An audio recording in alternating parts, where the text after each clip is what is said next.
Hello दोस्तों, स्वागत है हमारे YouTube channel mass by Ashraf Khan में। अभी तक हमने प्रश्नावली यानी चैप्टर 2 को ख़त्म किया है। आज हम कक्षा 10 के मैथ का चैप्टर नंबर 3 देखेंगे, जो कि नाम है दो चर वाले रैखिक समीकरण युग्म। इसको सॉल्व करने से पहले इस प्रश्नावली में टोटल आपको के प्रश्नावली सॉल्व करने हैं, देखेंगे थोड़ा। पहले आपको सॉल्व करनी प्रश्नावली 3.1, इसके बाद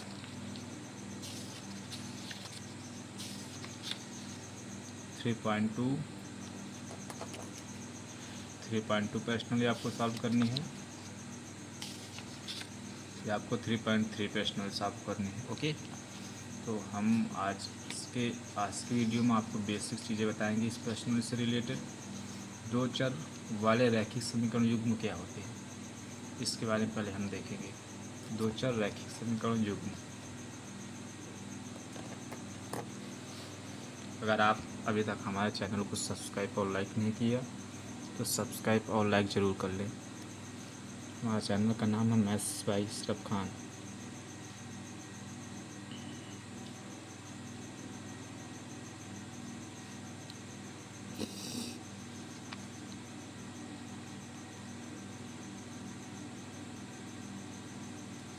मैथ्स बाय अशरफ खान।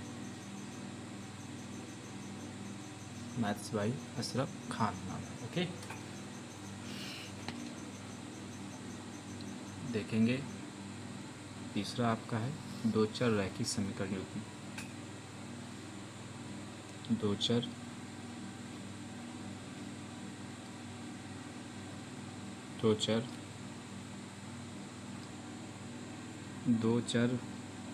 वाले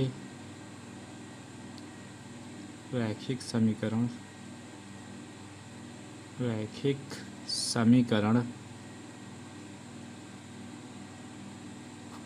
दो चर वाले रैखिक समीकरण युग्म।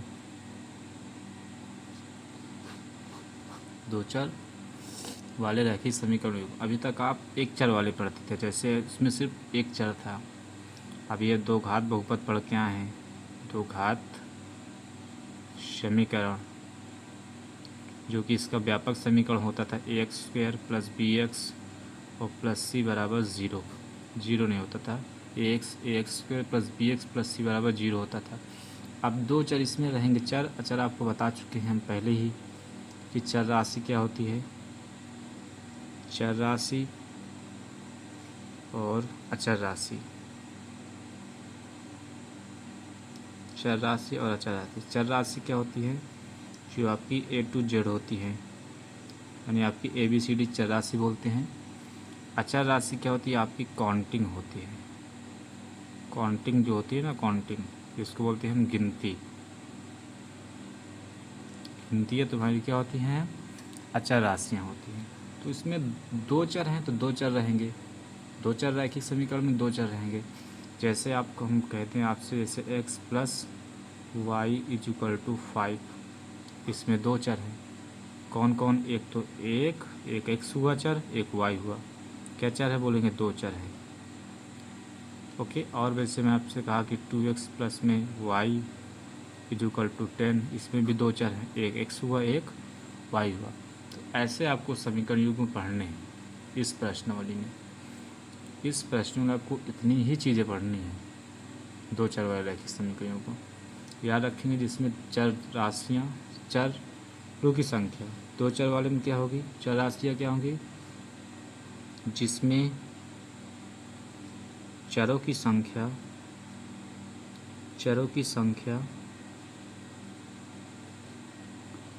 दो हो, उसको हम बोलेंगे दो चर रैखिक समीकरण बोलेंगे। दो चर रैखिक समीकरण जिसमें चरों की संख्या दो, जैसे इसमें थी x + y में x एक राशि थी, चर राशि एक y थी। ओके, ये चीज़ आपको पढ़ना है।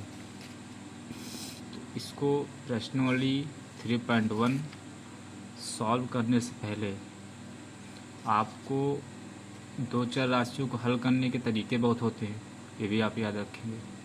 दो चर राशियों को हल करने के जो मेथड होते हैं ना, तरीके, सॉल्विंग, आप बोलेंगे दो चर रैखिक समीकरण को हल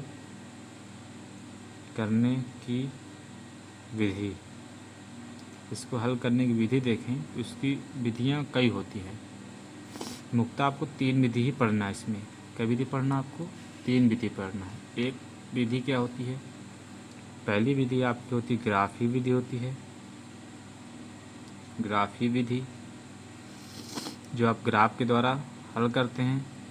दूसरी होती है आपकी विलोपन विधि, विलोपन विधि इसी प्रश्न में पढ़ना है, विलोपन विधि इसी चैप्टर में पढ़ना है, विलोपन विधि।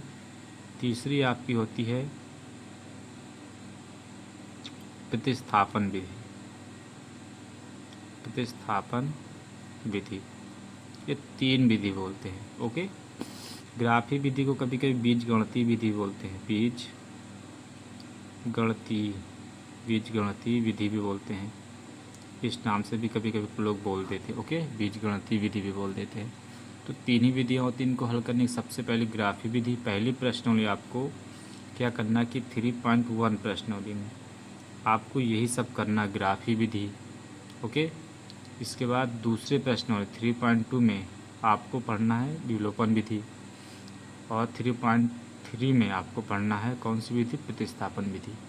ये चीज़ आपको पढ़ना है ऐसे रेशियो बनाकर। ओके, तो अगर ग्राफी विधि आपको सीखना चाह रहे हैं तो आप लोग कुछ चीज़ें आपको याद होना चाहिए, जो कि जैसे मैं ये आपसे बात करूँ, ये क्या होता है बोलते हैं कोऑर्डिनेट होते हैं, ठीक है ना, कोऑर्डिनेट होते हैं, जो कि ये एक्स अक्ष होता है और ये माइनस का एक्स अक्ष होता है, और ये वाई एक्सिस होता है और ये माइनस वाला वाई एक्सिस होता है, और ये फर्स्ट कोऑर्डिनेट होता है, ये सेकंड कोऑर्डिनेट, थर्ड कोऑर्डिनेट और ये fourth coordinate. Okay, first coordinate के निर्देशांक किससे होते हैं, यानी चिन्ह किससे होते हैं? अच्छा, इसको क्या बोलते हैं? भुज बोलते हैं। इसको क्या बोलते हैं हम? इसको हम कोटि के नाम से जानते हैं। इसको हम भुज, इसको हम कोटि बोलेंगे। देखेंगे एक्स अक्ष पर क्या है? प्लस है।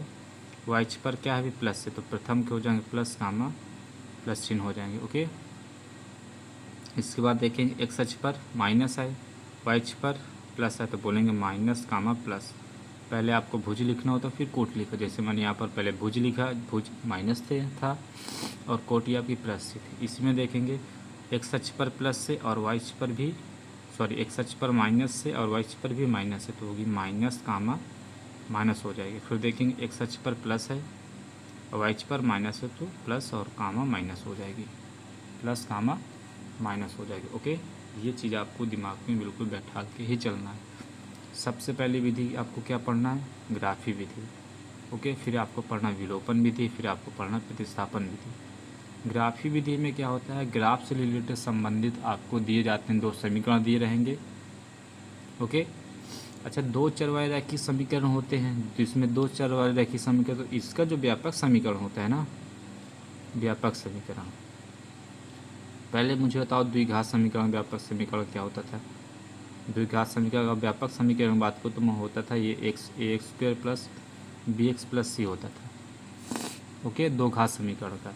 लेकिन 2 चर वाले रैखिक समीकरण का व्यापक समीकरण जो होता है ना, आपको 2 समीकरण दे देगा।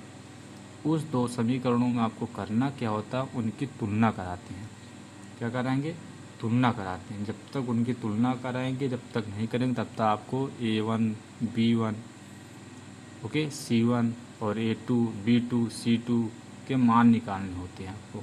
जैसे अगर समीकरण 2 समीकरण दिए रहेंगे, 2 चर वाले में 2 ही समीकरण मिलेंगे, आपको याद रखेंगे, इसमें 2 समीकरण जरूर रहेंगे, समीकरण फर्स्ट और समीकरण सेकंड। अगर समीकरण पहले की तुलना करेंगे, समीकरण पहले की तुलना लिखते हैं ax plus by plus C1 बराबर 0 से करेंगे तुलना समीकरण 1 की। समीकरण 2 से किससे करेंगे? A2x plus B2y plus C2 बराबर 0 से करेंगे समीकरण 2 की तुलना। इससे तुलना कराकर आप ABC के मान ज्ञात करते हैं। किसके मान ज्ञात करेंगे? हम ABC के मान ज्ञात करते हैं, इसकी तुलना करा के इन समीकरणों से। आपको एक बार एग्जाम्पल के तौर पर बता रहा हूँ। जैसे मैंने आपसे कहा कि 2x प्लस में 5y प्लस में 10 इक्वल टू 0 कहा, इक्वेशन मैंने एक ये कहा। फिर मैंने कहा कि 4x प्लस में 7y और माइनस का 9 इक्वल टू 0 का इक्वेशन मैंने इसको 2 माना। आप समीकरण 1 की तुलना इसमें से करेंगे, समीकरण 2 की तुलना इससे करेंगे तो लिखेंगे, लेकिन क्या लिखेंगे, समीकरण इसे लिखेंगे जब हल करेंगे क्वेश्चन को, समीकरण फर्स्ट की तुलना a1x plus b1y plus c1 बराबर 0 से, ओके, तथा समीकरण 2 की तुलना a2x plus b2y plus c2 बराबर 0 से करने पर लिखेंगे। ये चीज़ आप लिखेंगे जरूर से करने पर, ओके। अगर हम तुलना कराएंगे तो आप मुझको ये बताएं सभी लोग कि a1 इक्वल टू कितनी आएगी, a1 की वैल्यू कितनी हो जाएगी। देखेंगे a1 जो x का गुणांक होगा वह a1 की वैल्यू होगी। यहाँ पर देखेंगे x का गुणांक 2 तो बोलेंगे a1 की वैल्यू 2 हो जाएगी, कामा b1 की वैल्यू क्या होगी, जो y का गुणांक होगा, y गुणांक यहाँ पर क्या 5 तो 5 उस चिन्ह के साथ लिखेंगे। c2 की वैल्यू बोलेंगे कितनी है, सॉरी c1 की वैल्यू क्या होगा, c कांस्टेंट होता है, अचर पद यानी 10 ही है। इसके बाद इस तरह a2 की वैल्यू निकालेंगे हम, a2 की वैल्यू कैसे निकालेंगे, देखेंगे इसमें x का गुणांक देखेंगे 4 है, समीकरण 2 में देखें। अब b2 की वैल्यू कितनी है 7 है, और c2 की वैल्यू बोलेंगे माइनस का 9 है। ऐसे करके आपको a1 b1 c1 a2 b2 c2, okay, इसकी फाइंड वैल्यू करनी होती है। अगर आप ये चीज़ आप समझ गए तो आपको इस प्रश्नावली को यानी 3.1 प्रश्नावली को सॉल्व करने में आपको कोई दिक्कत नहीं होने वाली है। तो ये चीज़ आप दिमाग पर बिल्कुल सेट कर लेंगे, ओके। चर इसमें 2 ही होंगे, दो चर रखिए, समीकरण चर 2 होंगे, एक एक्स या वाई कुछ भी हो सकते हैं। यहाँ पर 2 चर मिलेंगे, आपको इतना याद रखें, बस 2 ही चर मिलेंगे, ज़्यादा नहीं। तो 3 पॉइंट अगर आपको प्रश्नावली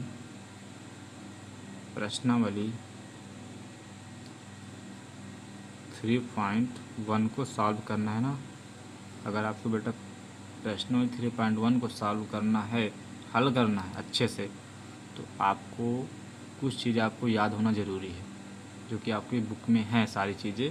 आपको एक बार दिखाना चाहूँगा, देखेंगे सभी लोग।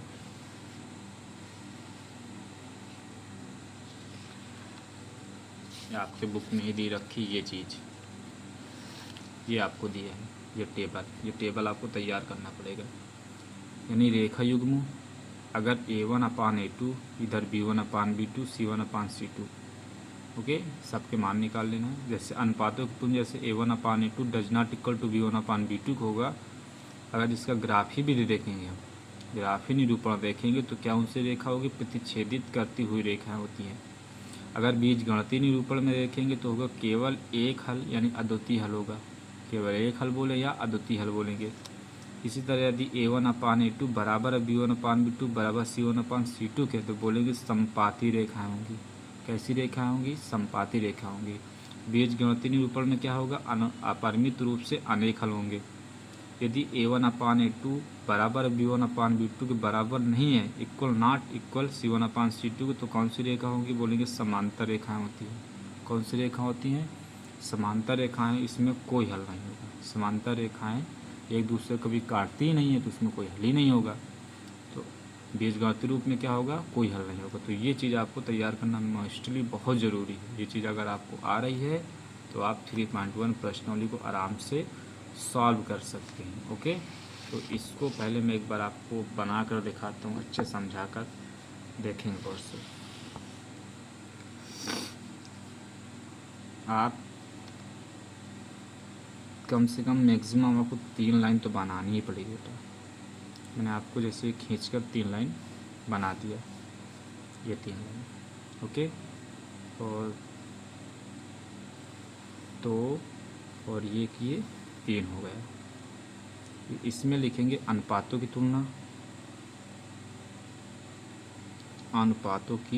तुलना, ये चीज़ डालेंगे हेडिंग, इसका लिखेंगे। इसके बाद लिखेंगे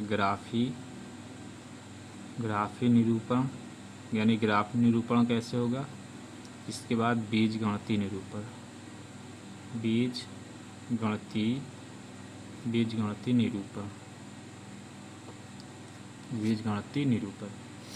अगर अनुपात में अगर a1 upon A2 does not equal to B1 upon B2 के है, A1 upon A2 does not equal to B1 upon B2 है, तो बोलेंगे प्रतिच्छेद करती हुई रेखाएं होंगी। कौन कैसी होंगी रेखाएं?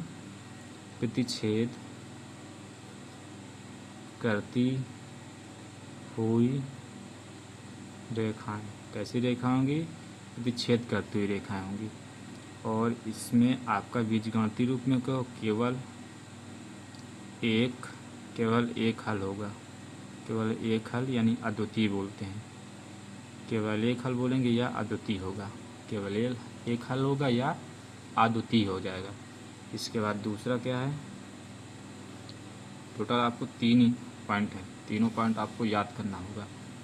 यदि A1 अपान A2 बराबर है B1 अपान B2 के और इक्वल है C1 अपान C2 के, तो ग्राफी विधि में क्या हो जाएगा? ग्राफी विधि में हो जाएगा संपाती रेखाएं हो जाएंगी। कौन सी रेखा होगा?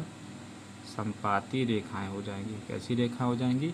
संपाती रेखाएं हो जाएगी। इसका क्या होगा? अपरिमित रूप से अनेक हल होंगे, अनेक हल होंगे। अपरिमित रूप से क्या होंगे? इसके अनेक हल होंगे। ओके।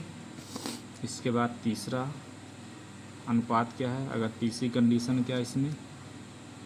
तीसरी कंडीशन आपकी ये है बेटा कि यदि A1 अपान A2 बराबर है B1 अपान B2 के और डज नॉट इक्वल है C1 अपान C2 के, तो क्या होता है? समांतर रेखाएं होती हैं। कैसी रेखा होंगी? समांतर रेखाएं होंगी, समांतर रेखाएं होती हैं। और इसका कोई हल नहीं होगा, कोई हल नहीं।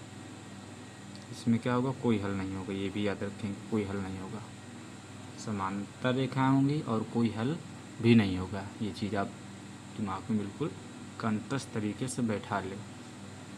ये आपको अच्छे से ध्यान लगाकर बात याद रखनी है बेटा, अगर आप 3.1 प्रश्नावली को सॉल्व करेंगे। Thank you so much. अगर आपको हमारी वीडियो अच्छी लगी तो चैनल को लाइक और सब्सक्राइब ज़रूर करिएगा। मिलते हैं हम नेक्स्ट वीडियो में। आपको हम नेक्स्ट वीडियो में दूसरी जो आपको वीडियो डालेंगे उसमें आपको हम 3.1 प्रश्नावली को समझाएंगे। तो आपको बेसिक बताने योग्य बातें थी जो आपको मैंने बता दी इस वीडियो में। अगली वीडियो में हम आपको 3.1 प्रश्नावली को सॉल्व करवाएंगे।